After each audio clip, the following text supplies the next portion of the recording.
Take one. You're watching the Questionnaire podcast. What can they say? You are checking out the Questionnaire. What's your name again? The Questionnaire. Would you like to have questions?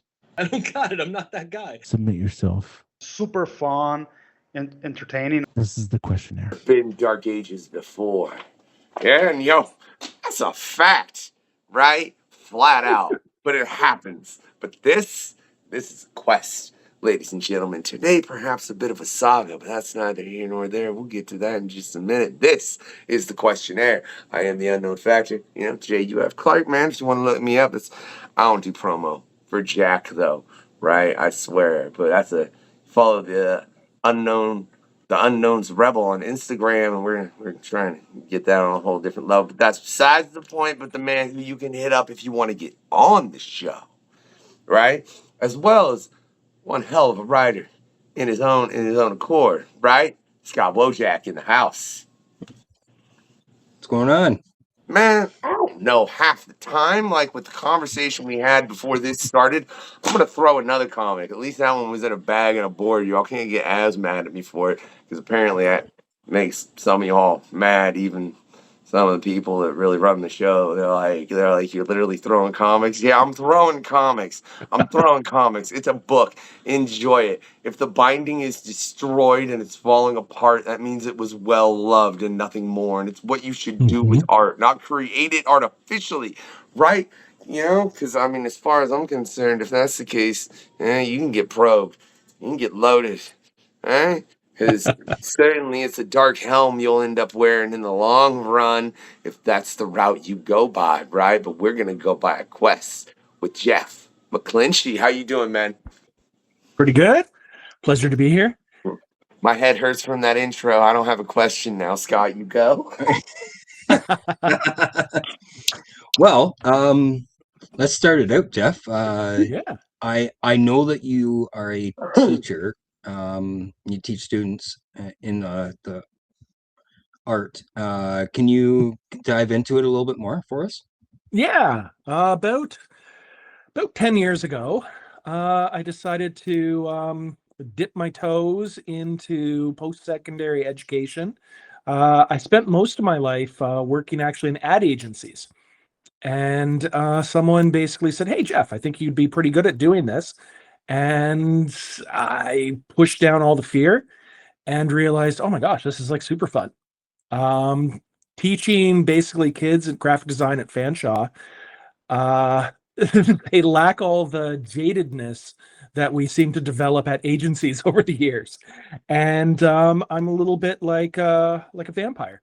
I get to feed off of all their youthful energy, and it energizes me.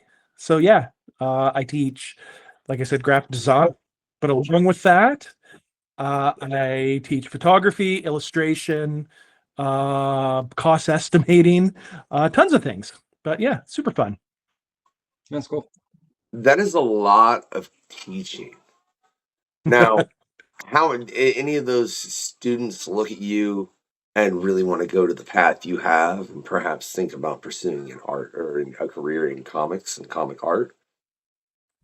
Definitely. One of the things that had actually popped up that actually even influenced myself was how many of my students from my illustration classes were already doing like little makers markets and stuff like that around.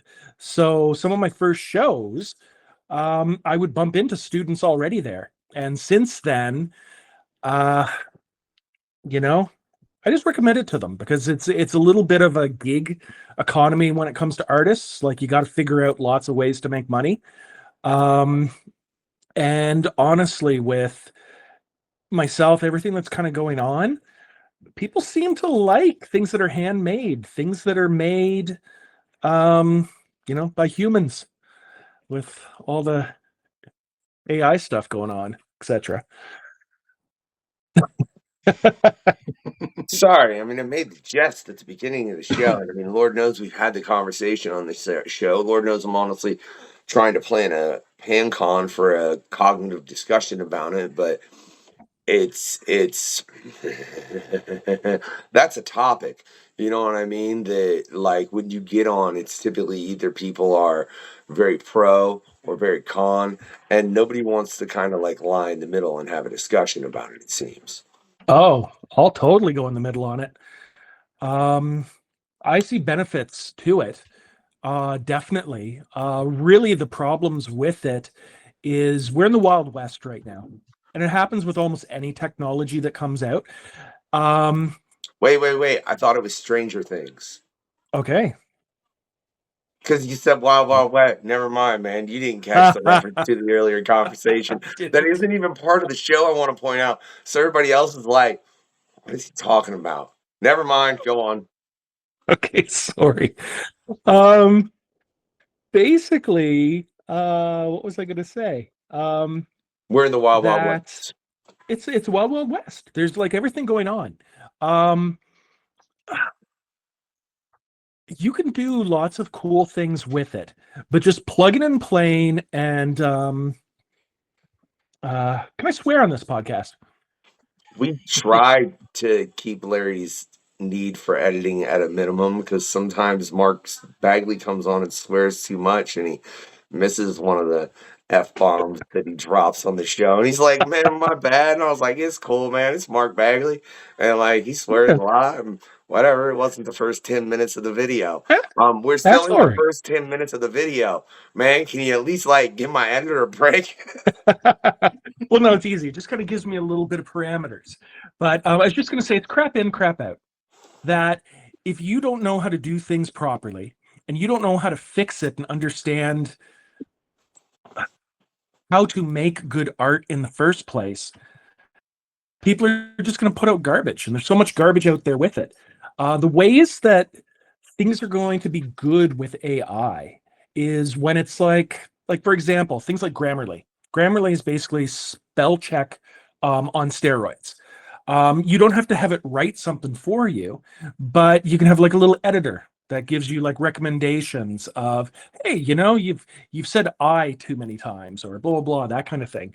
And when it comes to artwork and we start looking at programs like Photoshop or InDesign or whatever, like our classic filters that we use technically are kind of like AI. They're little algorithms that do multiple things for you to create some sort of effect. The biggest problem with it right now is, I would say, the layman's that, just make something that either rips off someone or just kind of creates something that has that, that AI gloss over it, and you just instantly know what it is. They're just doing that because they think they can do it easy and they can cut. They don't have to learn anything. But I know when I put my students up against it, a lot of the time, they find that it takes them forever to get the right, what's the word for typing in something with it? Prompt. Getting the right prompt takes them a huge amount of time. And then even after they create something, they have to take all their skills and, go into Photoshop and airbrush some things and do whatever they need to do. And then even along with that, they need to understand the color theory. They need to understand balance and layout. And at the end of the day, when I ask them, did this save you time? They always have to think about it. And they might say, yeah, you want to know something? At the end of the day, it saved me some time because the part that I was having trouble with, it was able to help me do something with it. But at the exact same time, they put so much effort into it. It's not like the person that just says, hey, give me a picture of Super Mario riding like a mushroom or whatnot. Okay. All right. Real quick, we're going to get back because I have a definite point to make off that. But before we do, what I want to do is let you all know if you want to get some real art, some comic books, all that, go check out Studio Comics, right? Watch this. You can get 20% off right here.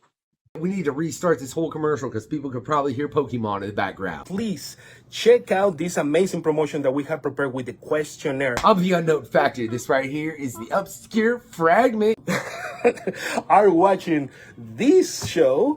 Yeah, I'll do editing with the questionnaire. So we've edited this awesome commercial to get y'all 90% off. We are not giving 90% off. No, I mean 9. How about 20? The only thing that you have to do is enter that code that you have right there. 9. No, 20. 10. How about 20? I'm printing your comics today with Studio Comics Press. Just use this code right here, right here, right here. Look, I put it somewhere. All right, it's probably actually right here, right? It's right under your chin. It says Quest 24. That code you gotta enter in our website, and then you will get a whipping discount of 20% in any of the items or products that we have on the website. 9. 20%. 9. All right. 9. He wants to give you 9% off. I, as well as Alfonso over there on Studio Comics, want to give you 20% off. You can get it right there with this amazing code. Just enter it right here. Yeah, just right there. There. Use that code over at Studio Comics to get 20% off. Thank you very much. This is a special one for all our friends of the questionnaire. Type in Quest 24 when you check out, man. You can figure out the percentage you'll get right then because it'll show in your order. Yeah, right? 9% off. It's 20%. The Questionnaire, the best current comic book podcast existing around. So happy to have Studio Comics as our very, very first sponsor. Say Studio Comics! Studio Comics! Don't forget to share, like, subscribe, and do all the stuff that you have to do. I'm the Unknown Factor with the Questionnaire. Make sure you check it out. Now, with that in mind, check it out. We're back, right? We're back. Now, with what you just said, Jeff, it makes me wonder, do you think then that using AI art could perhaps slow the development of an artist because they're relying on the thing? Because you just said, Jeff, it helped me with that thing I was having problem with. Meaning they didn't do it themselves. They used AI to do it. So if people are repetitively doing that, doesn't that slow the development of an artist overall? Oh my gosh, yeah. So absolutely. And one thing like about the one person that I was just talking about, it was actually kind of funny because what they were doing it had to do with like 3D art and stuff. Funny enough, the person's actually a really accomplished painter. And they were just kind of trying something. They were trying to figure out, well, what can I do without learning something like Maya or etc. I don't know what the current one is. But I agree with you 100%. The problem is people think that it's going to be some sort of magic bullet. It's going to be a way for them to skip learning all the fundamentals. You need to know all the primary things about designing a page. Whether, like I said, it's line, it's shape, it's color, it's space, it is all of that all together. And when they take those shortcuts, unless they're doing it in some way that, you know, they're getting AI to tell them why it's doing something, which no one seems to do. They just, like I said, barf in a prompt, get out a picture. They're not learning anything. And then ultimately, there's going to be a point where, like I said, that wild, wild west kind of thing, things will change. And they will just be stuck really without the knowledge, without the growth, and being able to create things on the level that it needs to be. Like one of the things that I've said myself is the only thing that I have used in like the past year was someone needed my bio cut down to 100 words. And I was like, let me see what this will do. And I was like, take my bio that's like 150 words, make it 100. And then I read through it and went, that's fine. That's useful. And that's the only thing that I've used it for. Because otherwise, I remember I tried to design a presentation about AI for the students. And that presentation, I had this wonderful idea that for every slide, I was going to get an image made. And what ended up happening was the images that came up were utter crap. And it took hours. I can just do the artwork myself, lickety split. So I just, at the end, it was a waste of time. Maybe that's what you should. That's what you could have pointed out to. Just had everything up there and be like, AI is a waste of time. Oh yeah, and it was actually really funny. I was showing the students the things, and I was just like, "This is the best I could get." And I was like, "I wasn't going to spend." Well, that's the thing. My background is advertising art. It's design, and so time is money. And I can't spend 2 hours making a stupid picture of, you know, someone, you know, something that I could, you know, shoot myself, draw myself, photo bash myself. So, yeah. Okay. all I know is based on this discussion, what I've learned about AI being used to create artistry and entertainment. Yeah.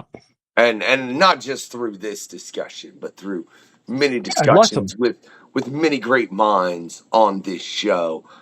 Several who will be coming up in season 3 or have been. It's been discussed because it's quite the current hot topic, as they like to say. But what I've learned is that if you want entertainment and artistry to get butt hugged, go ahead and use AI to do it. Why did you draw that for him? I know. It's all he talks about. I believe it. He brings it up all the time. I know. I think he sent me the picture twice now. I actually think that drawing allowed us to reach into his psyche, and it has tickled something that none of us ever wanted to tickle. And he has it, and he can go to it anytime he needs that rush. Actually, so I was actually handing every time someone was buying a copy of Probed and Loaded, I was handing out copies of it, and no one was taking it. And of course, it got down to the last one. The Probed and Loaded cards that you had. Yep. Got down to the last one that I had left, and that was it. And this older gentleman buys a copy of it. I signed it for him. I think you were sitting beside me. It was at Geeky Gifts. Okay. And I said, "Oh yeah, you get this too, right?" And he looked at me. He's like, "Okay." The best. I just like to think that he ended up at home and he was sitting there with everything that he bought, and then he pulled out that picture, and then he goes, "What have I done with my life?" And it was a real moment for him. The best part is that I've been working on I finished issue 4 Probed and Loaded, and I've been working on 5 and 6 because it's a back-to-back of Alien. And instead of course face huggers, it's butt huggers. So yep. I've been having fun writing that into the story. Oh, definitely. I just love that. That's the most bizarre request you've ever had for commission. It's from a writer that's writing this madness, and I love how it's like, I'm working on issue 4. Issue 2 ain't even out yet. That's how comics work, though, for folks out there. But that's besides the point. What's wrong with you, Scott? I mean, look, though, that'll be for future generations to figure out. I would have look. There's a reason Scott was like, I'm down to help run this show because he's as crazy as I am, man. It's fine. It's fine. Okay. Right. But I'll be real honest. I would have taken that card, but only because I'm a huge fan of Aliens. And I'm like, this is the funniest, dumbest take I've ever seen on anything alien related. Like, I don't know. Which makes me very curious. He's like, I'm writing alien issues. You ain't got any of that to draw yet, have you, Jeff? Not exactly yet. No. I'm working on. Am I allowed to say what I'm working on? Yeah. Working on the Terminator stuff right now, so it's super fun. Even though I like to leave drawing a cover until the end, I feel like I just want to draw that cover first. It is a pretty cool idea. I really like it. That was I like what the design looks like, and then right now. I'm about to just blast into it. I'm going to try to make things a little bit simpler than last time. But there's a lot of detail in it. I just love detail. So all I know is Jeff just said he's loaded and he's about to probe into this art. That's what was just said on this show, right? Yep. I want to know. So the car can look. It's funny, Scott. By the way, someone else actually had to ask you, man. Can we talk about that? Because I don't know how many times he's been on the show as a guest, and we have conversations. I'll be like, crap, dude. I don't know if I should bring this up. We talk about stuff that is not on the. It's on the board, but it's not on the board. You know what I mean? Yeah. just funny to see somebody else have to do that. Can we discuss what's the concept for this cover, or like no? Can we what was? It's a really cool concept. What's the concept? What's the concept? What's the concept? What's the concept? It's basically Terminator. When Arnold like appears, he goes through time, kind of in that time bubble, and he's got that kind of classic pose where he's, you know, kneeling down. And so that's going to be our Terminator character doing that. I'll leave it at that. Leave that part for a surprise cut. And then the rest of the cover, I've kind of taken like the energy going around it. And our previous characters that you've been introduced to, they're kind of at the top of the page, kind of a la like Giant Size X-Men #1, kind of like shocked. Oh, okay, nice. Now, oh man, I gotta ask Scott a real quick question then about this story. Does the aliens from issue 1 do they have anything to do with the Terminator? Sort of. Okay. Sort of. Look, I knew I was getting halfway sideways. He wasn't really answering the question. I did. Like I knew it. I knew it for a fact, man. But I want to drop right to the questionnaire, which y'all can go check out on the website as far as that's concerned. There's a link to the website. It's going to change at a point. I don't know, man. Leave me alone. There's a lot of stuff. There's links down there, and one of them's to the website. And you can see the whole pre-show questionnaire because we ain't getting into all of it.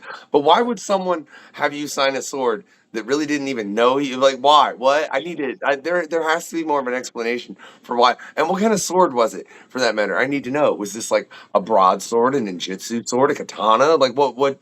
I need information.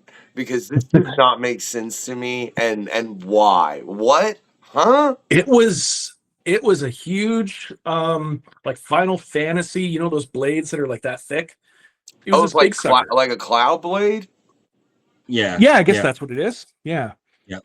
And so the kid that brought it up, he was really excited to spend all of his money on it. And he wanted to go around, and he was just going to get like all these people at the show to sign it. And so he's talking to me, and I'm like, oh, I like have nothing to do with this. I feel kind of funny. If I am going to sign it, let me do it someplace where it's not gonna, you know, no one will see it. So it's still like your cool thing. And he started telling me about, for example, like he's like, my mom's gonna kill me. I wasn't even supposed to spend this money. And I'm just like, oh, your mom's gonna see it. And there's like, who the hell is Clinch? And different things like that. And yeah, that was basically it. I did try to talk him out of it, but at the end of the day, I signed it. Now wait, was this like a metal sword? No, it wasn't metal, but it was something. It was heavy duty. Like it had weight to it. Okay. Do you know how many signatures had he collected before he came to you? I was the first. Oh, so I take some blame because I was the one that probably.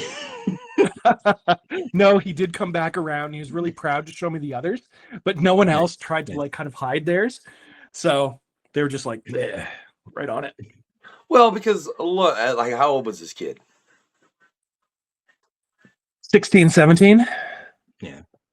He's at a convention. He gets some big thing. He gets everybody that he can there to sign it. That's okay. Cool. That's cool. Okay. You know what I mean? He got something big enough and that was cool and could look cool and he could keep and had everybody to sign it at the convention. You know? Yeah, I guess, and I do agree with that. I think my thing was I was just like, I hope you don't have any regrets. First. Jeff, you were the first. And the first person that he brought that up to should have been hesitant. The first person. Now, when you look and you're like, oh, he's got one. He's obviously determined. You should sign it next and be like, best of luck to you, man. I hope you can get everybody.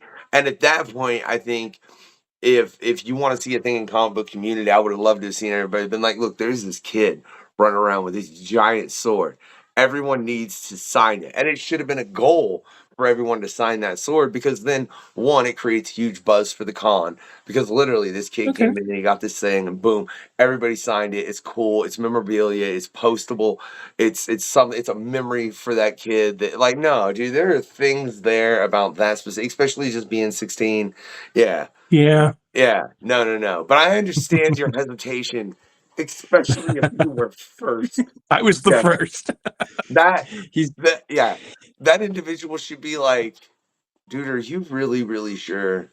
Like, Yeah.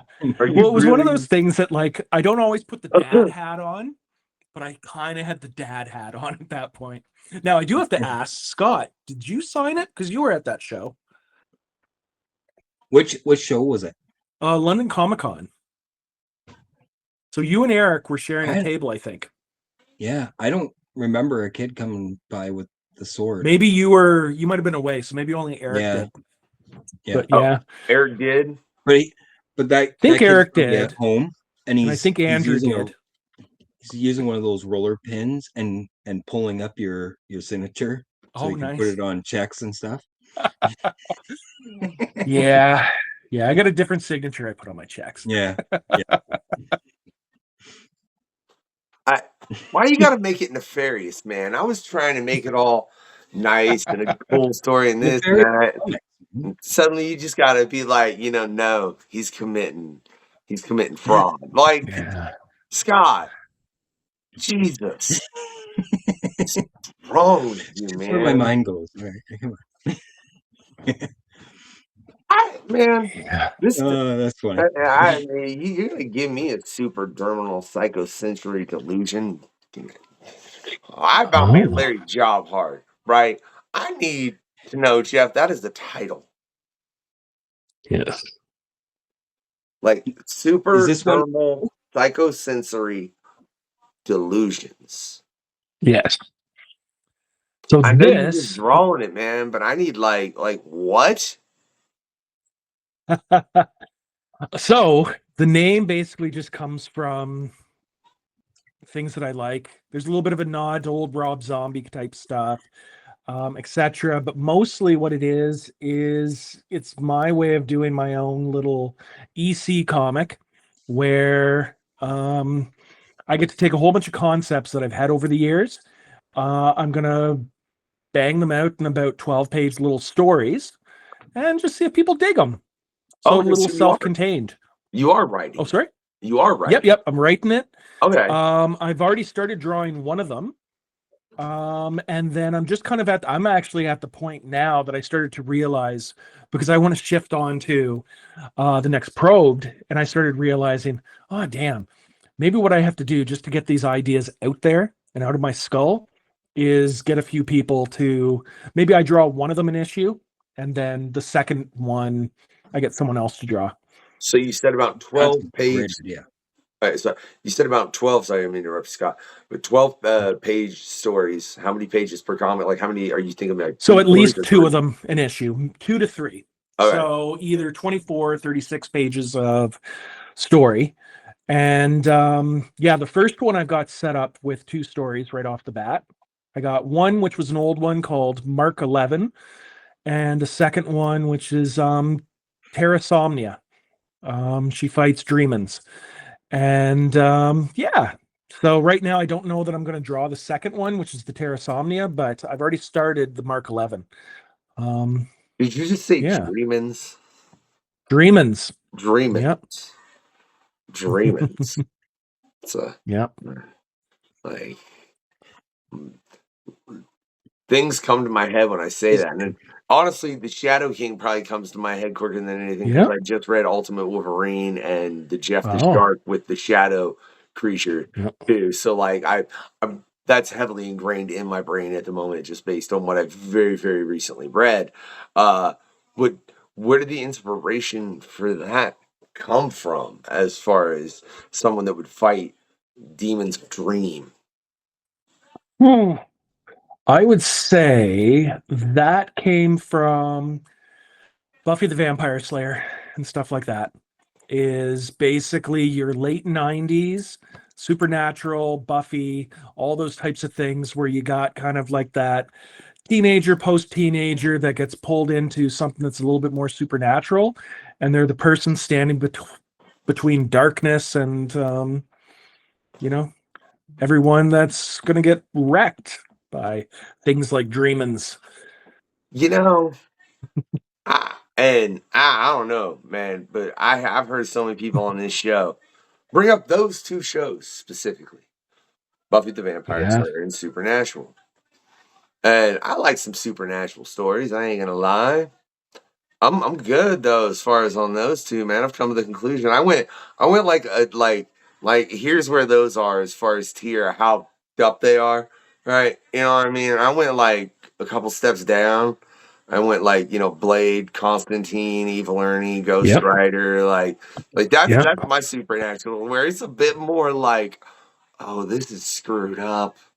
Like, what is going like the Buffy and the Supernatural? I'm like, this just ain't mean enough, man. I need to there's a show I keep meaning to watch too. I don't remember what it is, where it's an angel and a demon, and I'm sure if the fact that I can't remember the name of it annoys me, but again, I haven't watched it yet. It's just on my I really would like to watch this list in my head that exists. But it's based on a comic too. Scott, help me out. Is that the Neil Gaiman one, the Terry Pratchett, Good Omens? Yes. Good, man, really? That makes me not. Sorry. It's okay. It's okay. It happens. Sometimes. Yeah, we ain't getting into all that. We're just gonna cut that conversation off, and I just like to say, like, that's my level of Supernatural, though. Where it's a little more screwed up, and like Supernatural and Buffy we're always a little light for me, to be real honest. I don't know if that sounds terrible, but I'm like, no, I hear you. Yeah, it's too soft serve, man. If we're gonna get into things like this, if we're gonna get into the essence and look at things that are beyond our realm, we need to understand we have no comprehension. No one does, and it's going to be terrifying. That's the other reason I love Constantine, because he's like, I'm just really trying, and I do things, and like, but this crap annoys the hell out of me to all in. Like, I love that take on it as far as on the supernatural. Yeah, the shows are light, man. Come on, sorry, you better go darker in that book, or I'm gonna be upset. Well, that's the thing. The first story, like some of my stuff will be a lot darker. I would say actually the Terrasomnia is going to be a little bit more on the raunchy side. That one's going to have humor that's a little bit closer to Probed and Loaded. So it's mature readers. It's going to be different. For anyone out there, if you're like under 14, I do not suggest Probed and Loaded. That fair, Scott? Yeah. If you're at 16, maybe you can. Yeah. My kids have read it. Well, right, my two boys have read it. Raina hasn't. Well, my daughter was sitting around. She's like, "What are you drawing?" She's like, it was one thing when, even like He-Man was a surprise to her, because she's got no connection to this. She doesn't know what it is. And I started bringing home because I was collecting some of the figures. And she's like, why do you have like all these like muscular men toys in their underwear? And I was like, whoa, you're kind of loading this conversation. I'm like, this is He-Man. He-Man's supposed to be this way. And she's like, yeah, well, what did you just draw for Probed and Loaded? And I'm like, okay. Like, you know what? I have no defense. I don't. I got no defense. That's when you throw Scott under the bus. All right. Like, look. I'm the one that wrote it, I guess. So. This dude over here, I don't know. He thinks weird thing. What made you finally decide, like, because you said you had those stories in your head for a while. What made you finally decide that you wanted to put them out in that capacity? And how long did it take you to realize that, oh, crap, if I want to do this, I need artists? Yeah, it was a two-stage process. The first stage was me realizing that you get lots of plans. You have lots of plans, lots of stories, lots of things that you want to do. And I'm never going to be able to do all of them.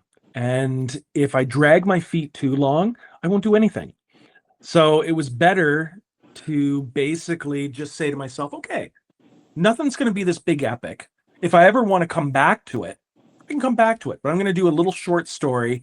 Probably my inspiration was the writer duo that goes by James S.A. Corey. They wrote The Expanse books and TV show. Yeah. And one of the things that they do is they do these little mini novellas that are really short. So they kind of give you a flavor of each of the novels. And I just thought to myself, I'm going to take these things that I've been sitting on. I'm just going to distill down to a little taste, a little slice in 12 pages to get it out of my system, to get it out there. And then as I started doing this, I started to realize, well, I might not even have enough time to draw all of them myself.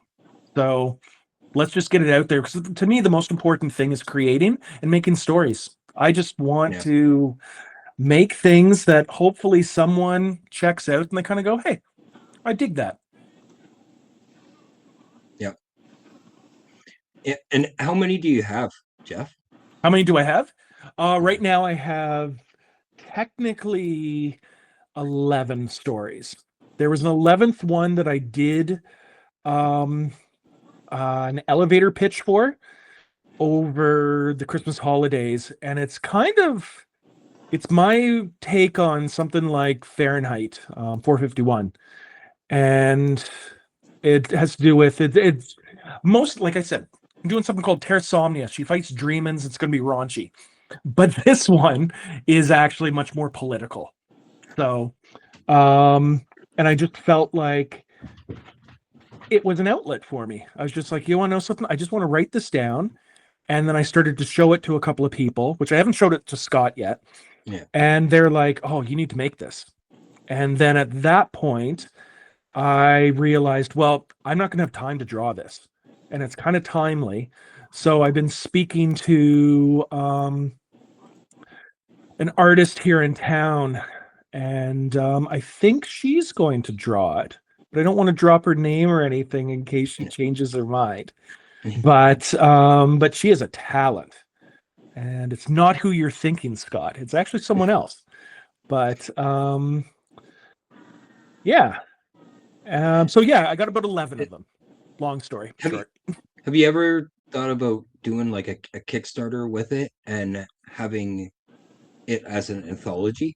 Yeah, so that's one of the things I was thinking too, because earlier, before I think we were online, we were talking about floppies and trades and stuff.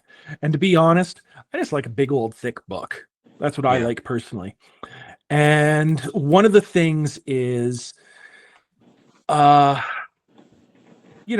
you can share ideas, etc., and say, hey, if we make some money, we'll split it and blah, blah, blah. But that's all well and good.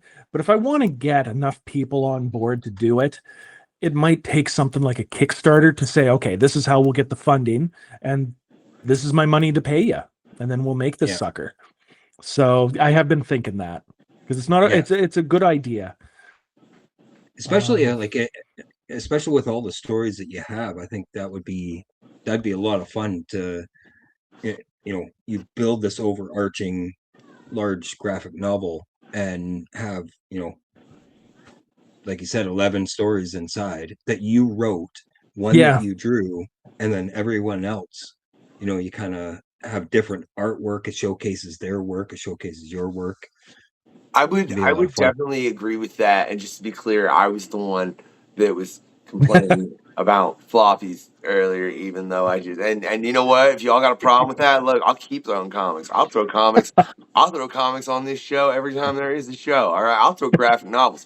I won't throw compendiums because that makes a really loud thud and my boy's sleeping. All right, and we ain't trying to have that issue, folks. Right? So for real, and I like the idea of that. Now I want to know though, with those 11 stories, how many genres? Good question. Clearly, you said political. You said one that's kind of raunchy, right? I'm going to assume there's a horror in there at least once. There is absolutely. There's horror. There's a lot of science fiction. That's where a lot of my heart goes. The combination of them is a little bit of Mobius going on, a little bit of did you guys watch I'm gonna get the name completely wrong now. Love, Death, Robots? Is that the name on Netflix? Yeah, I think seen that's, some of yeah. it. Yeah, so I got some Little little bit. fun things that kind of I think kind of fall into that. My heart goes to superhero books, but oddly enough, I don't know that I got any superhero stuff in there. There's one that's kind of based off of one. It's just my take on something, but again, it's more of a horror property. So it's more horror. Wait, if Scott your and I heart, bug him all the time. Oh, sorry. if your heart I'm sorry, I just have to say, if your heart goes to superheroes, how did you pick what is like one of the just the simplest, most like, and in a slight way terrible powers to have if that's the only power you get? Dude, you're gonna die.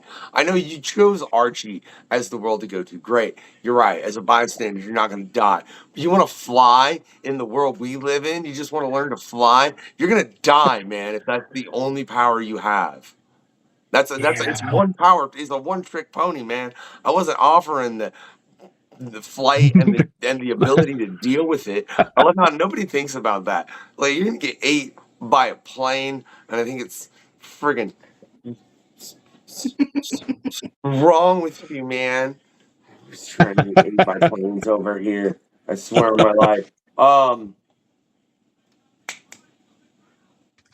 I lost my other point because I was giving you too much crap about the power you Oh, that's chose. all right. I'm thinking about Yeah, living in the Archie world I right did. now. I mean I'm just that thinking one about did. You're right. There's a couple others, man. My Little Pony, Garfield. There's a Oh no, but Archie, like you get to do a lot more fun stuff, and there's a little bit of action going on in Archie too. It might be well, sanitized, but yeah, right? but what happens when you got the zombies that come along? Because that happens. Yeah, good point. Yeah, Yeah. Army of Darkness is and merging. yeah, the Army of Darkness. Yeah, or if you just got to deal with whatever Sabrina's doing. Yeah. Matters which Sabrina. If you got the wholesome one, it's not too bad. But if you got the one where like everyone dies, that one would kind of suck. Well, isn't that's part of the Archie world, right? Yeah, I guess one of the. I assume there's an Archie multiverse. Yeah, I assume there is. There's one where like you get to hang out with who was it? Klaus Janson drawing Punisher, or all that kind of Whatever. stuff. I But remember my question now, right? Okay. That's just how my brain works. It's tizzy. But based on what you just said, I got to know favorite sci-fi horror film, top 3. Top 3. Okay. Depending on how you define science fiction, but my versions would be Aliens, Thing, and I know there's an argument to be made that Aliens isn't a horror, but it's scary enough. Hey, anybody that wants to make that argument can shut up and spin. All right, no, Thank you. that is a monster horror film in space. I don't know, like that film is one of the few films that ever successfully made me jump. God knows Jason and Freddy never did it, but when he's all walking through them tunnels and all of a sudden, alien, dude, that thing got me for like years when I was young. Oh yeah. Like, I didn't care about anything else though. I watched Freddy and be like, this is dumb. You want in my head? That's funny. Yeah. The practical effects in it, like when the lips kind of like when the alien gets the pilot. Oh, it's like that's the most real thing I've ever seen. But no, third one, yeah. The third one, third. Oh, I'm always tough on the third ones because I want to slip something in there. I'll just go with the first thing that popped in my head. Predator. Again, okay. I'll be honest. The first 2 you said, I was like, that's right. Those are top 3, right? I guess I don't know, man. Predator is one. I know it's not really a horror. That one to me is sci-fi action. Yeah, that one. See, can I tell you what? Because you named my top 3 minus 1. Because in my opinion, the other one is Event Horizon. Oh, Event Horizon, yes. Oh, yeah. There isn't a year that goes by that I don't have some moment that I go, oh, I really hope there's a copy of the original cut that someone's going to find this year.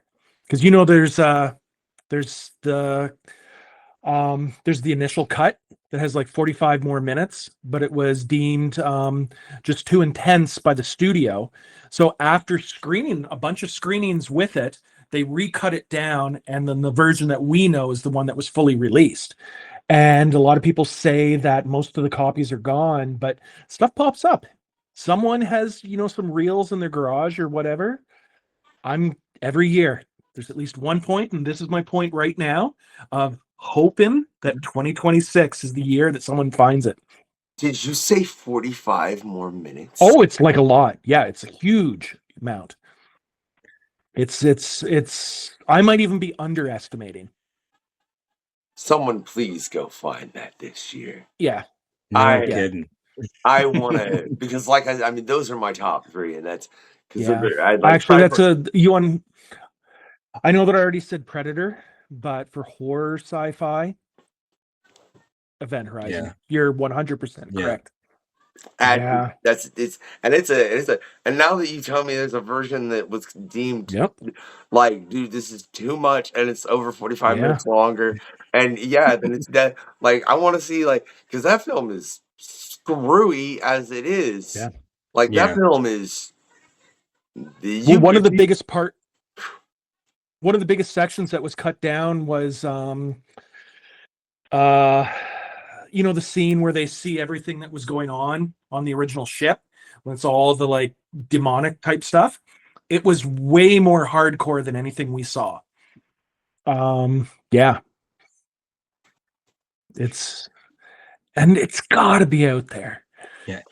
And that, like, when that movie came out, there was like a whole bunch of movies that came out that were based like deep down in the ocean. Like I think the Abyss, Sphere.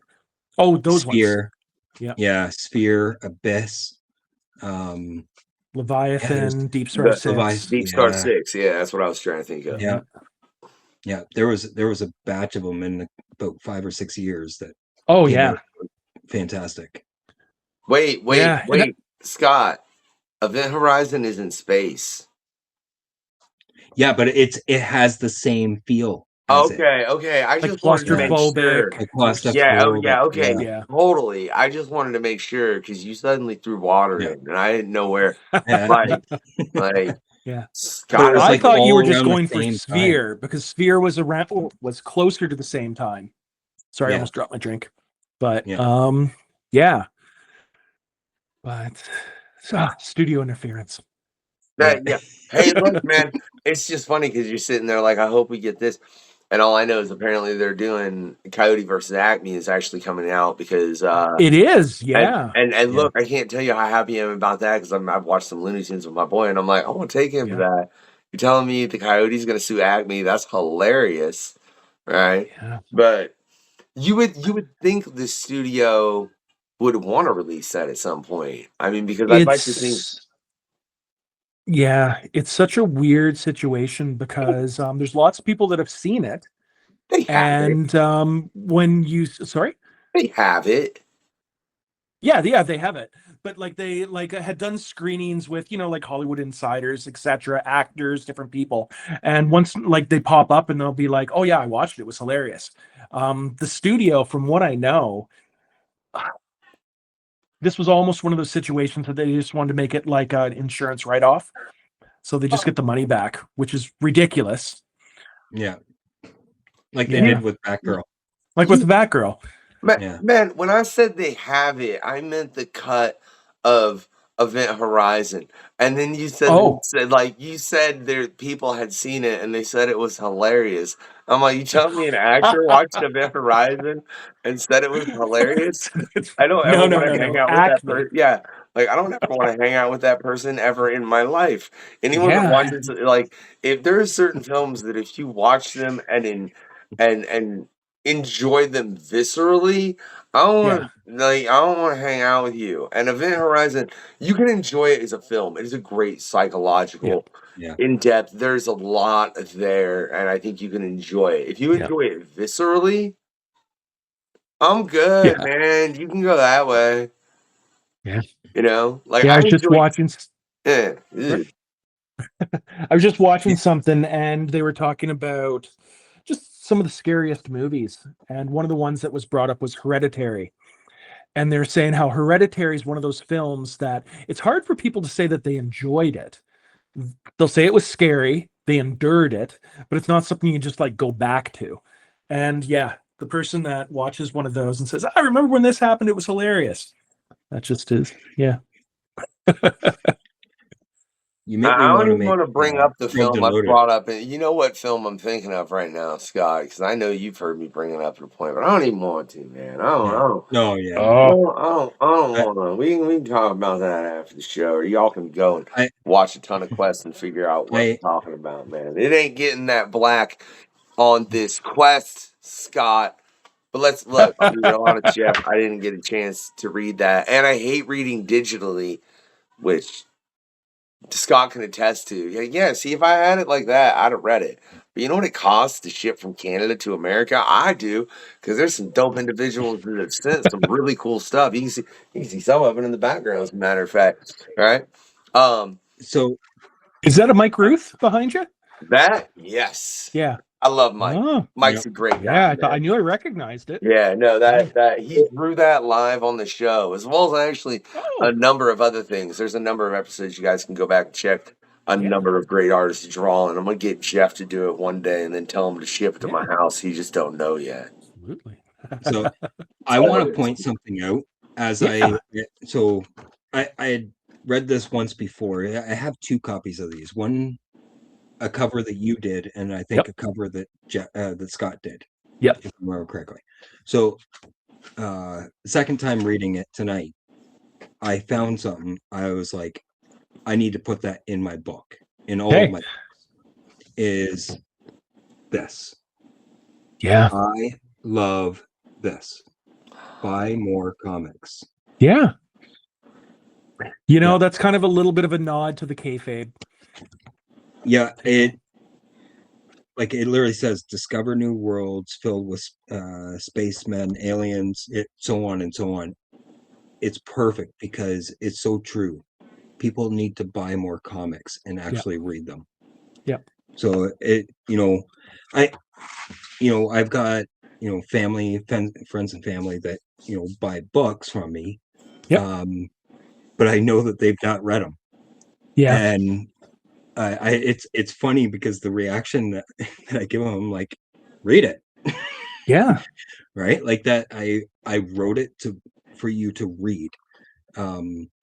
And I love that you guys put that in the back of the book. And I'll talk to Scott. I want to put his ad in the back of one of my books. Specifically will put it in Probed and Loaded. So yeah, absolutely. And that's my whole my whole deal with deciding at my age to finally start making comics is that I want to do something that I love. And I love comics and I love storytelling. And that's what I get at conventions, especially kids when they come up. I say to them, so do you draw or write? And then they're always kind of excited and nervous to tell me what they're doing. And then I just say, just draw a little something every day. Make a little story for like your sibling or whatnot. It doesn't have to be big. It doesn't have to be huge. Just have some fun. And creation. That's one of the things that makes us human. Can I say, all I know is from running this show, the crap and stories that me and my boys just tell to one another, and all the crap that pops. I'm like, man, I really need to finish writing like 4 things. And then I got this other idea. I kind of want to talk. I kind of talked to Larry about Scott. I kind of want to run by you, but we ain't putting that out on the show because that's some unknown for the moment, man. But which crow? Which crow? You said like which crow? Like you're talking about crow. You're talking about Brandon Lee one. Oh, Brandon Lee. Right. There's only one crow to me, and that's Brandon Lee. The other ones don't exist. Fair enough. Other than the comic, the original book, of course. You're like, I ain't doing that. That is wild though, man. Like, how old were you when you started getting into comics? Like doing? Oh, that's easy. Not, huh? Oh wait, what do you mean by getting into comics? Yeah, see, that's why I was like, that could be taken 2 different ways. Answer them both. Okay, so reading comics. Probably I was young. I was like 3 or 4, late 70s, and I just loved drawing and I loved stories when I was little, and my mom could buy them for me and I wouldn't really destroy them. So I remember every time we'd go to the grocery store, grabbing something off the shelf. It would keep me happy for a week. And just that love that was built. And what a time to start getting comics too in the late 70s. There was so much cool stuff. Okay, we're gonna get to part 2 of that question in a moment. Okay. Based on that and a past fan con we just had, which I would recommend you all check out. It was our Christmas comic celebration, which is so many great creators. But you kind of touched on something that Mark Bagley, as well as Memphis, who you guys can see. There's a lot of stuff going on, all right? There's a lot of people, but whatever. Let's just get to the point. But we discussed it, which was back then. Comics weren't written for graphic novels, right? No, they weren't. No, right? In no way, shape, or form. I wouldn't say until after the Dark Knight, and after Dark Knight and Watchmen, that's when comics started getting written for graphic novels. Right in that era, right?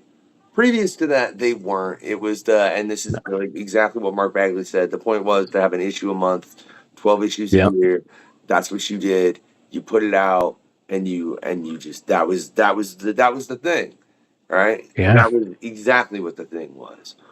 What was it like seeing that transition? And at what point in that transition did you start making comics? Oh, I was always drawing, but when it actually came to making comics myself was probably 1995. So I would have been about 20. So you were so right in the middle of that transition is when you jumped in. Man. When I jumped in. Man, Jeff, that's some timing. I don't know if it's good or bad. Well, it was a little bit of both. Not surprised. I was at the time I was going to school for animation. I was at Sheridan in Toronto, and I ended up there was a startup company that was out of Hamilton, and they got me to do some pages for them. And from that, they said, "Hey, yeah, we'd like to hire you." And so started working on books with them. And there was all these big ideas with it. And 1995 was not a good year to try to start a comic company. And so everything went bust. Well, I mean, yeah, because that was wait, when did Image start? I love as a Image 91? 91. Yeah, so they were what you had them, Dark Horse, Chaos was really starting to move strong in that era. Yeah, there was a lot of heavy competition, right? There was a lot of heavy competition, and it was when things were collapsing a bit. Marvel was having lots of issues. The distributor wars were starting. There was a lot going on. But that kind of gave me my first taste of it. Actually, something I always forget is during that time, I actually sold my first story. It was 5 pages. I drew it off of someone's script. I've got a couple photocopies of it, and I mailed it off to Kansas. I think that's where it went to, and I never really saw anything with it. I'm actually not quite sure if it was ever published, but there could be some early work that I did that's out there from 95. But yeah, after working for the company and things going wrong, I just had a moment which was like, wow, I didn't make any money. And then I decided to go the corporate route and started drawing for ad agencies. And then next thing I know, it's 25 years later, and I get an email from Scott Woods, and he says something to the effect of, there's this book that I really don't think, like, I could never draw. I couldn't do it, which Scott knows all about that. And then he goes, but I really think it would fit you, which part of me was kind of like, what does that say about me? Yeah, wait. What book is this? What? Why? What? I need what? It is Probed and Loaded. So originally, our Scott here the Wash, he had reached out to Scott Brian Woods, I think because of Andrew. Did Andrew recommend him? Yeah. Andrew Yeah. put me in contact. And Scott just read over the script and decided for some reason maybe he didn't want to draw the things that were in it. But also the funny part is his first thought was, oh, I think Jeff would really enjoy drawing these things. And sure enough, I read it and I said, hey, this is funny. Yeah. You know what I'd love Jeff to. wants to draw today is what Scott thought, and Scott apparently in the long run of Yeah. things too. Jeff really wants to draw a butt hugger. Butt hugger. I like to think that everything that I've done for Scott was all just a sham as a build-up to the butt hugger. He's like, how do I get someone to draw this butt hugger? And he had this complex, like Rube Goldberg kind of system of like, I'll create a comic. All I want to know, but it's longer than that, is what you don't know, and no one really knows. No one really knows yet, because no one knows, because it's a butt hugger, and it's a takeoff a face hugger, so that means it has to implant something. Yeah. So what comes out and what does that look like? We haven't gotten to that. Yeah, so folks, stay tuned to Probed and Loaded. It's gonna get weirder. I know. That's all. I know Scott, and I know all it's gonna do is get weirder. And you're gonna have to draw weirder things. Everybody on this podcast is gonna end up on some kind of list, all because Scott has some weird fetish about drawing some weird take on Alien. What I do have to say is, as Jeff was sending pages to me, it was really cool to see all of the, we talk about the detail that you put into it. Seeing the things in the background, all the Easter eggs and all that, like, for anyone that has read it and not noticed, in like the first time or the second time that he wakes up, that Gunny wakes up, in the background you can see Captain Picard lying on the floor, right? You actually can, it's Sir Patrick Stewart literally lying on the floor.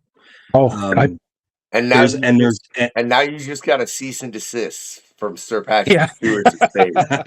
Like, Sir Patrick Stewart's secretary is like, hey, did you hear you're in this comic? I mean, in all honesty, I don't know if that's what was meant, but that's exactly what I saw when I... Yeah, actually, you want to know something that's funny enough? When I think about it now, I'm like, did I mean that one? And I like to think that I did, because there were so many little things that I drew in there that are nods to everything I love. Yeah. I just love movies and books and Then I must know, Jeff. Okay. Being that your favorite film is Aliens, being that after issue 2, the Terminator issue, you're getting 2 issues of this madness from this madman that's going to be a bit of a take on the Aliens, this butt hugger, right? Are you looking forward to it, or are you worried based on the fact that there's already been a butt hugger involved? No, I'm not worried at all. I'm looking forward to it. I'm especially looking forward to the first read. Just sitting down. Actually, funny enough, I have the next issue of Probed and Loaded like right here. And there's something about when I initially, because I print everything out. I'm an analog kind of guy. And I just like to sit back and read. And I write myself little notes, etc. So when Scott has it done, and I'm looking forward to it. And getting to draw it. And to see where I can add little things in. I'll tell you something real funny about the whole what you just said as far as analog, dude. I hate reading comics on a device. I hate reading comics on a screen. I do. Especially like my phone. It drives me mad.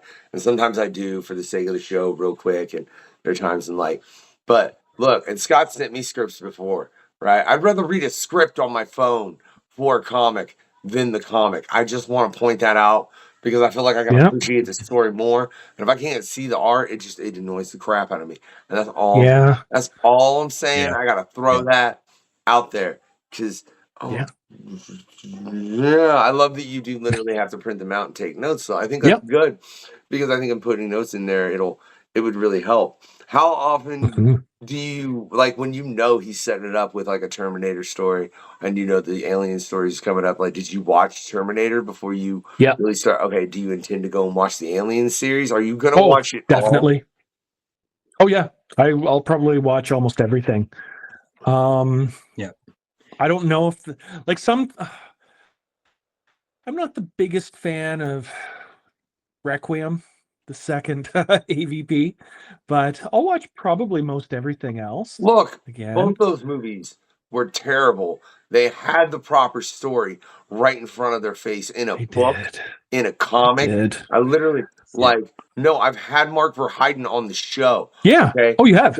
So no, they disrespected that man when they took that and then they did that, and I have a problem with it because I read both those books before and I was like, oh, this is gonna be awesome. And then I'm like, why is this on Earth? Yeah. Proof's in the pudding with Badlands, Predator Badlands. You can do a movie on an alien planet and it'll be awesome. And they could have did that. It would have been like, think of how good that Aliens versus Predator would have been if it was Verheiden's story. Oh my gosh. Yeah. Now, but in all fairness, though, it would have cost probably an additional $90 million, right? Yeah. But I also think it would have kept the franchise running, and it would have made it would have had the probability if they did it like that to make an MCU type universe before the MCU did it. Though I will always hold account that Kevin Smith is the first person to create a universe like that within the film industry, right? Like Kevin Smith did it first. Yeah, the That's just VSU a fact. But the Alien, but they had a chance to do it. Fox had a chance, and like they did a lot, which is why they're owned by Disney now. They screwed up because apparently Fox likes to get really big properties and then be like, you know what we're gonna do? We're gonna change it from the thing that was successful. Yeah, it's painful to watch them make the same mistakes over and over again. They look, they can't anymore. They're owned by a different company, and like Warner Brothers did the same thing. Yeah, they're about to get bought too. Whatever, everybody's gonna be owned by either Amazon, Disney, or Tesla in the long run of things. You can see why these companies are getting bought. Like they're too many people with their hands in the cookie jar.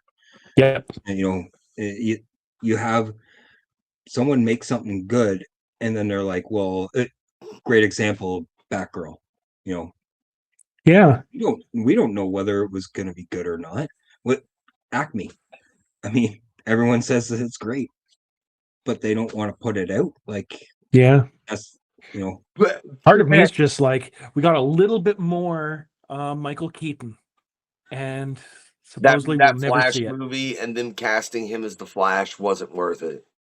They should have vetted that guy. Yeah. They should have vetted that guy. I'm sorry. They really should have vetted. Like, look, if you're going to play certain comic book, like, look, if you're going to play Lobo and you're kind of an a-hole, okay, fine. Even though I hear Jason Momoa is a great guy and that's neither here nor there and whatever, right? Or if you're going to be Deadpool and you're a bit of a sarcastic a-hole, but perfect, But if you're going to go play like Captain America, Spider-Man, The Flash, Plastic Man, right? One of those characters, you cannot be a real life douchebag. Yeah. You just thinking of the perfect moment was when Tom Holland was revealed as Spider-Man, and you hear his youthful quips, and it was just like, God, that is Spidey. It was just so perfect. Yeah. I think to myself, how hard is it to do that? It wasn't. They did it for the TV show. Yeah. Yeah. They'd cast the proper Flash. He just had I don't know how many.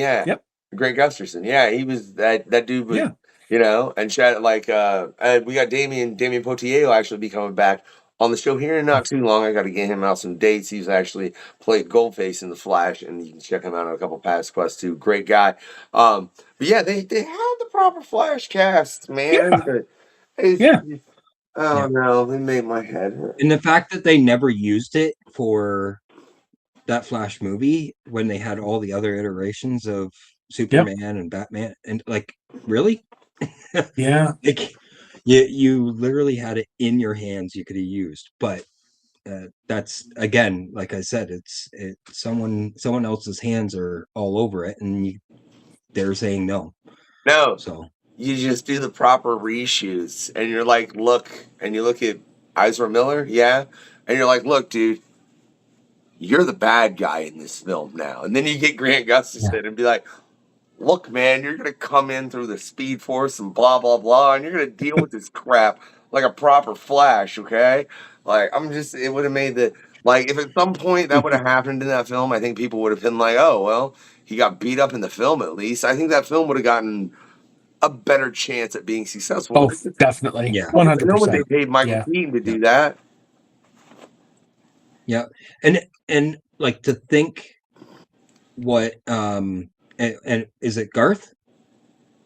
No, or Grant that plays the other Flash from TV show. Grant, yeah, it's Grant Gustafson. Grant.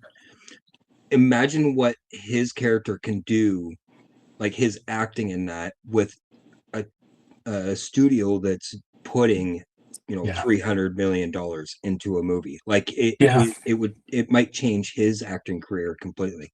Yeah. So I think you're right. I think they really missed out on a chance of doing something great. That's why what Jeff said, you get to a point and you have to be willing to take risks. And I think that's part of the problem with the corporate structure, and something that actually Ross Ritchie mentioned on the past PanCon we had. It's the fact that if you look at those bigger studios, he was referring to Mark Bagley. Mark Bagley's been at Marvel for 30 years. 30 years. Mark Bagley's career has surpassed a number of editor-in-chiefs at Marvel, because when that's your job, I think he said 5. Yeah. What's an editor-in-chief? Oh, Bags killed me with that. I love Mark, man. If y'all don't know who Mark Bagley is, I don't know why you're here. But go check out Mark Bagley. There's stuff there you can find out, right? I promise. But the fact that when you're an executive like that and you're not on the artistry end, you're on the business end, you have to be concerned with, hey, what's selling? And that's the thing that ends up to where it's like, oh, there's 5 Batman books, there's 5 Spider-Man, there's 5 Superman, because it is, as Ross put it, the depth of wallet. Like, how far can I reach into your wallet? And Ross, if you're listening, I'm probably going to steal that term. I love you, man. He'll be on for something crazy here in a while. That's what it is. Don't hit Ross up about pitches for Boom Studio. I want to point that out for his sanity. Yeah. He don't own it no more, right? But it was something he said as far as that, and I think it becomes a problem of depth of wallet. Like, they keep reaching to the Alien franchise, and they had so many times, and to the point where they almost kind of ruined both those film series as far as the Alien and Predator, because it was like, you keep reaching, but it's like the companies didn't understand the content was already there, and they wanted to create content that wasn't like the content that already existed that was good, which was a weird dichotomy to watch, in my opinion, and it kind of hurt my head. But now I feel the executives that are buying up these companies, especially in the case of like Disney, they look and they're like, oh no, these comics, man, you just got to change them a little, but you don't want to change them a lot. You just got to make it to where they fit the film, but you don't want to like flip it on its head, because then everybody gets mad. And they figured out a formula. And now I feel like they're about to figure out that formula with Aliens, Predators, and Lord knows what else with everything they just bought. I swear, if I get a live-action Alien versus Predator versus Terminator, I am gonna be like, they did it. But my first will be just complete skepticism. Like, this is gonna be terrible. There's no way they can do this as a film and it work. Yeah. So do they own Terminator now too? That's Fox. Oh wow. Okay. Yeah. I wasn't sure, but yeah, wow. dude. The Alien Queen is now a Disney villain. All right. Yeah, good point. All right. Yeah, Alien Queen. Yeah, right next to Ursula, which Yeah. looking like way meaner. Like, I will eat you, squid. Yeah. And it's weird. What I don't think people truly thought about everything that they got when they bought Fox. In my opinion, the main reason they bought Fox is because they were like, "Oh, we need the X-Men." Yeah. We need the mutants back. Yeah, I'll hold that 1,000%. That's the only reason they ever did it. It was business because they know what they can do with the X-Men as far as with the MCU, and they had to have it, you know. Yeah. But with it, yeah, man, they got Family Guy, they got Bob's Burgers, they got Aliens, Predators, Terminator. I can't even the list is absurd of the properties that they got that have decades of history behind them. Yeah. And like you were talking about taking risks, the one that I go back to is Guardians of the Galaxy. Was if you think about it, it's one of those ones where I know at the time, like the Abnett Lanning and the Keith Giffen stuff, I was just like, this is like the best book. So I know when friends were like, why are they making this crap? And I'm like, oh no, it's good. Trust me. And whoever okayed it, they to me, that's like such a big risk for the money people. And they trusted the comics. And that's the thing. Trust the stories. There's a reason why people read them. You don't have to make Catwoman Halle Berry in Paris and weird stuff. Yeah. It's like people know the Catwoman they like. Make Catwoman. Like right now, like Darwin Cook's stories. Or was it Darwin? Yeah, it was Darwin. Darwin and Ed Brubaker. They do that really cool. Who was the run? That really good one. I think it was those two. That did the Catwoman. Okay, but it's fine. But something like that, I'm like, DC, what are you doing? You're sitting on some of the best stories. You got Kingdom Come, you've got New Frontier, you've got The Dark Knight Returns.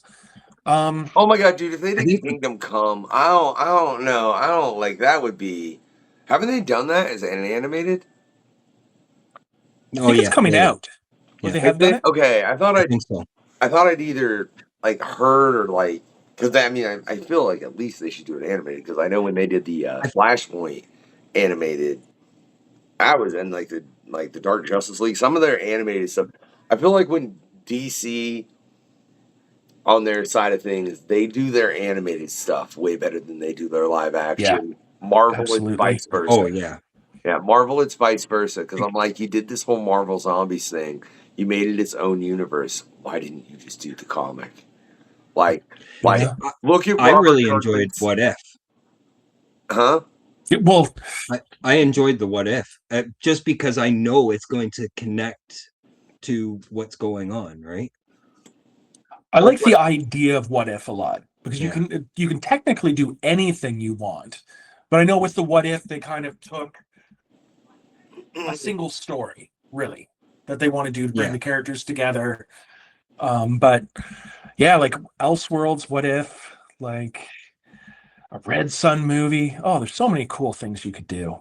Well, no, I just don't understand how, especially in the case of the Marvel Zombies, how you don't look at the first book and go, "Oh, we should do that." Yeah, because everything Robert Kirkman has done in the industry, look, you see this shirt? This shirt shouldn't exist, but Robert Kirkman's a beast in what he did, and that's just I mean, that's the truth because unless you're a true comic book fan, you shouldn't really know these characters, but people do. Because so why would you when you have that work right in front of you? I don't know, man. I really question executives' decisions sometimes. I think that's what it really is. I also kind of question your decision, Jeff. Like if you have a minute ad during the Super Bowl, you're just gonna play some Nirvana. Why? Yeah. Because you can, right? No, man. No, that's a waste of a minute. That's a waste of a minute with everything you could do. Jeff, you play Nirvana. People can go to Spotify and listen. Is that what I said?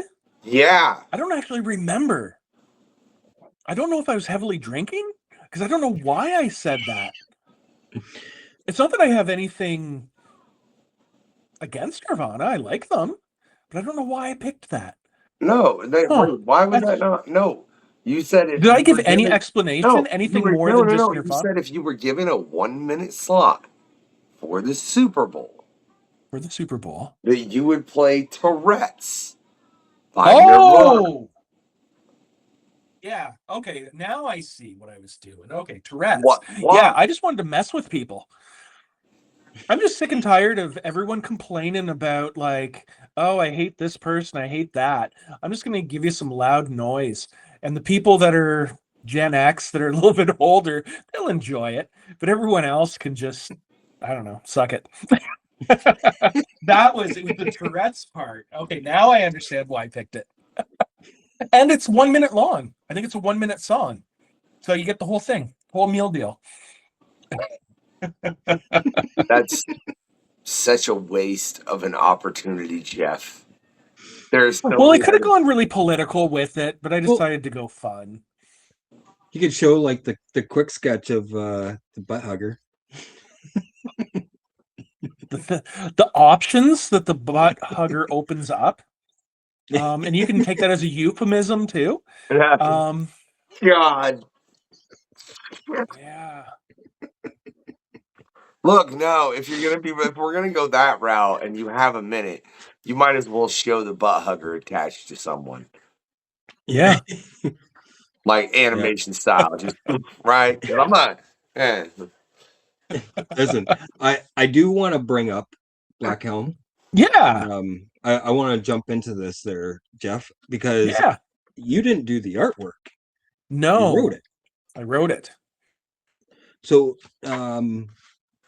kind of go into that process of Black Helm and how you came up with the story. Yeah. So, Black Helm basically came out of a sketch that Scott Woods had done. He drew a big old burly Viking riding a wolf. And he said, I want to make a comic of this. And he goes, we haven't done anything together. Let's do it together. You write it, I'll draw it. And I said, okay. So then on the way home from a Toronto Fan Expo, we had about a 2-hour drive. And we chatted and we thought up kind of the general idea of a first story. Sat down at the computer and I plugged it out. It feels like everything I say goes back to Probed and Loaded. I'm so sorry. But back to this. What ended up happening was, I wrote it. And to be honest, I didn't really look at the way that scripts are supposed to be written. I wrote it as if I was my previous life as an art director at an ad agency, if I was writing a TV commercial. So I wrote down camera moves and all this kind of stuff. I need to actually show Scott my script at some point because it might be really OCD. Because like I have stuff like panel 1 is 1/3 of a page. This panel is going to be widescreen. I've got a rule of thirds. You want to drop the character here. You want to, and like all this art direction. And so all I did was I like to listen, and all the things that I've listened to on podcasts, etc. I put it together and I just said to myself, okay, well, I remember Brian Azzarello, he had said, start with the ending because it makes things easier. So I'm like, okay, let's figure out what I want the ending to be. And then I started to think of my favorite filmmakers, like Stanley Kubrick, etc. And I started thinking about how I wanted to do parallel pages so that when you look at them and you start going, like things will match up. And I started trying to think of beats, think about when you're going to do a page flip, etc. And broke it into kind of 3 acts. And it just started coming together. And I went, holy crap, I really enjoy this. This is really fun. And gave it to Scott. And one of the biggest compliment that I had out of all of it was Scott Woods said to me, this was so easy to draw. He said that he flew through it and he couldn't believe how many pages he was like even doing in a day. And up until this point, I think he said it's the fastest book that he ever worked on. And it was just really enjoyable.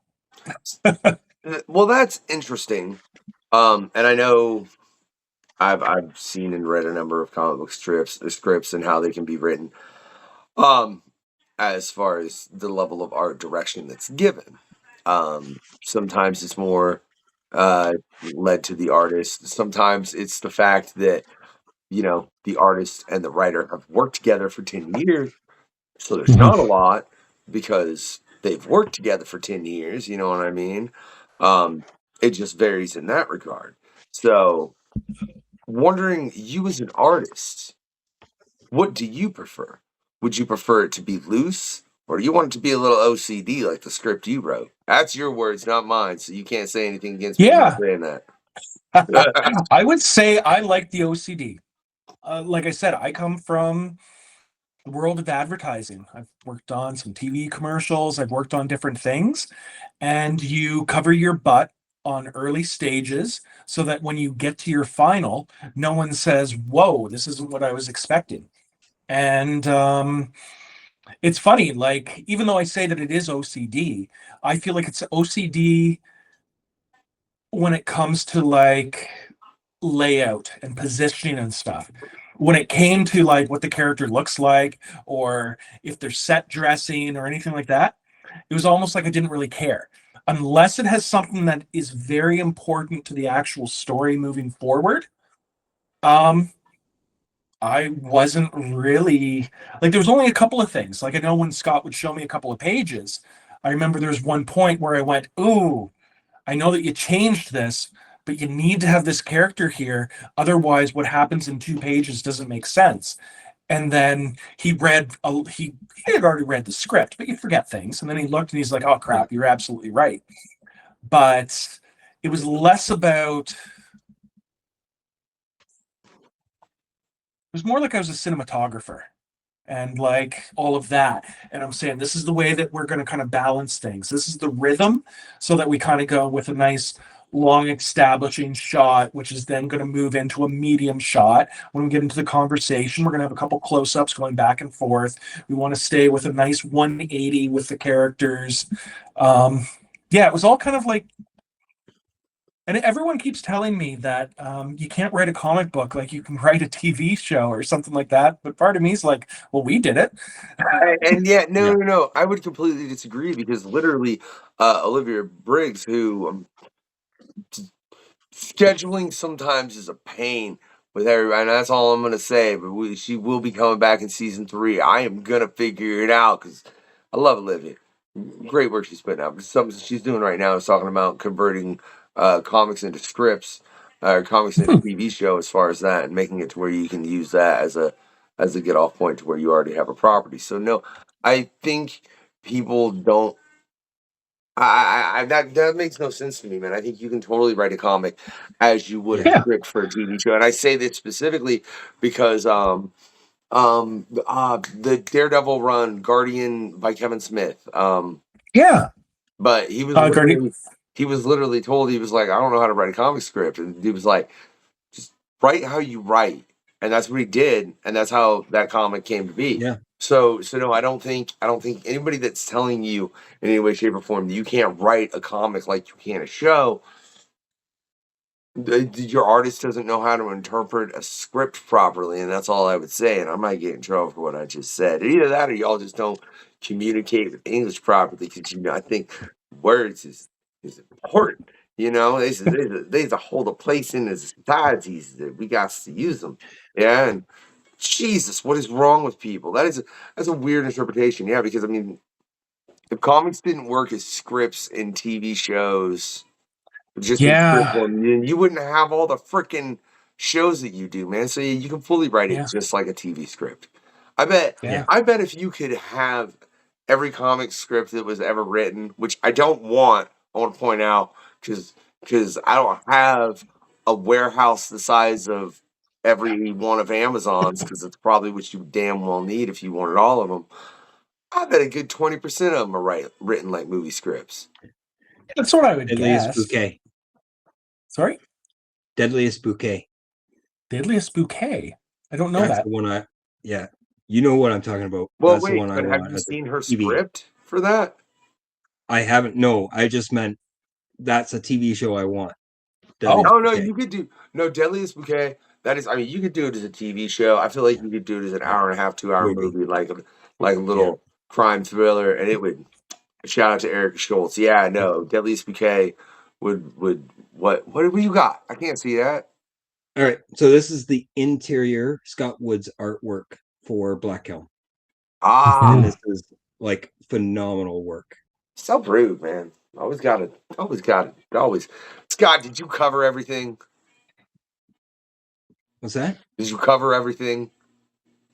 Cover everything. Yeah, I know what you mean. For real, of course you did with your Butthuggers over there. For the love of God, man. For the love of God.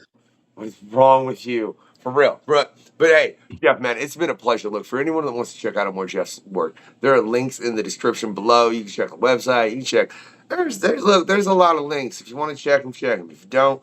If you want to give it a thumbs up, do. If you want to not give it a thumbs up, don't. I don't rightly care at this point. I'm going to be real honest. My thumb broke. I don't know where it went, right? But if you have enjoyed this quest with Jeff, what I want you all to do, right, is firstly, get Bill Paxton. I don't know how you're going to do it. Do it. He's cool, man. He's you know what I mean, right? You have him show up with just a big old sound system, right? And the Shogun Warriors Godzilla.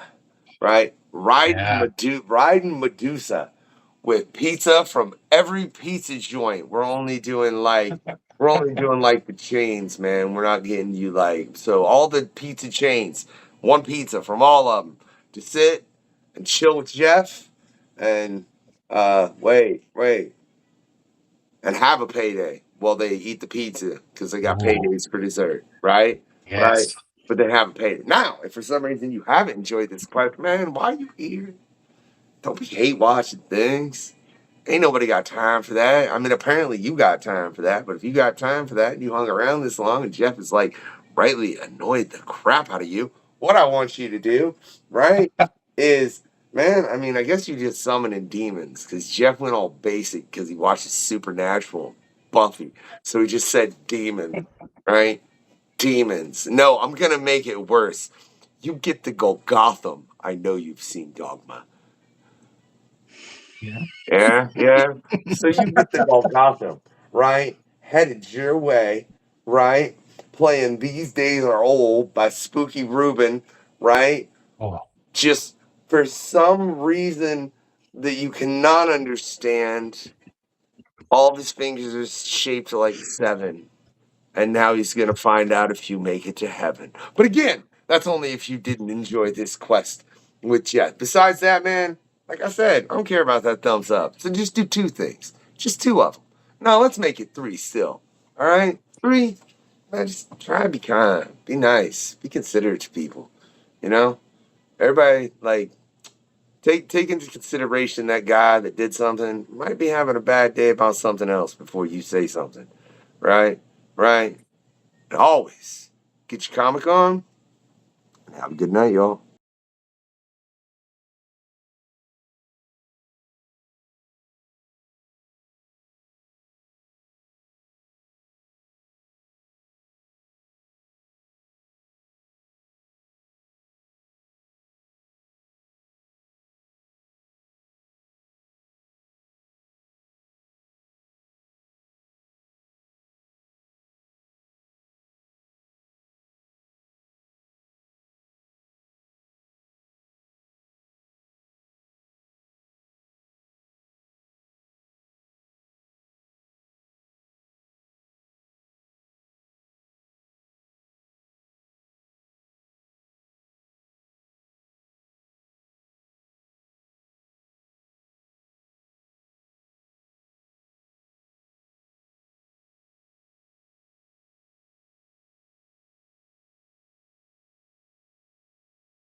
Thanks so much for hopping on board and listening to the questionnaire. Keep a listen out to these crazy guys. The questionnaire.